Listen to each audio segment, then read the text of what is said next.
सबके सोने के बाद वो उठा और टैक्सी करके कहीं चला गया। रात के लगभग 2:30 बजे का समय होगा जब वो टैक्सी में होटल वापस लौटा, लेकिन वो होटल के अंदर नहीं गया बल्कि बाहर बने बेताल के मंदिर में गया। उसने अपने हाथ में एक थैली पकड़ी थी। उसने एक जिंदा मुर्गा लिया जिसके हाथ पैर और मुंह बंधा था। उसने बेताल को उसकी बलि चढ़ा दी।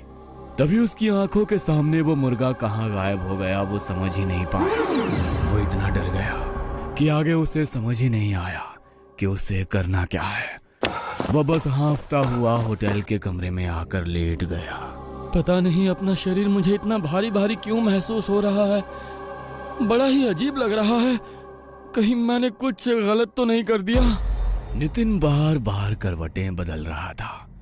उसे अपना शरीर बहुत भारी महसूस होने लगा। वो हाथ मुंह धोने के लिए वॉशरूम गया, लेकिन जैसे ही उसने आईने में देखा तो डर के मारे उसकी आवाज उसके गले में ही दब कर रह गई। वो चिल्लाना चाहता था लेकिन चिल्ला नहीं पाया। उसके कंधे पर वही बेताल बैठा था जिसे वो अभी थोड़ी देर पहले मुर्गे की बलि देकर आया था।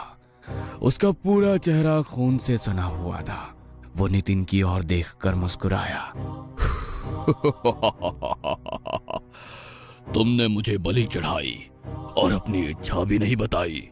बोलो, क्या इच्छा है तुम्हारी? मैं पूरी करूंगा। अगर रात के 3 बजे कोई अपनी आंखों के सामने ऐसा दृश्य देख ले तो उसका डर आप समझ नहीं सकते। नितिन बहुत डरा हुआ था, लेकिन आखिरकार उसी ने तो बेताल की बलि चढ़ाई थी।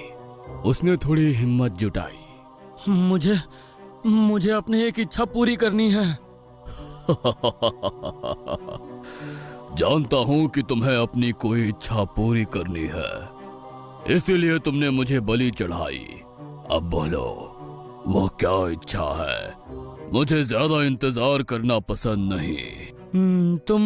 तुम आर्यन को मार दो।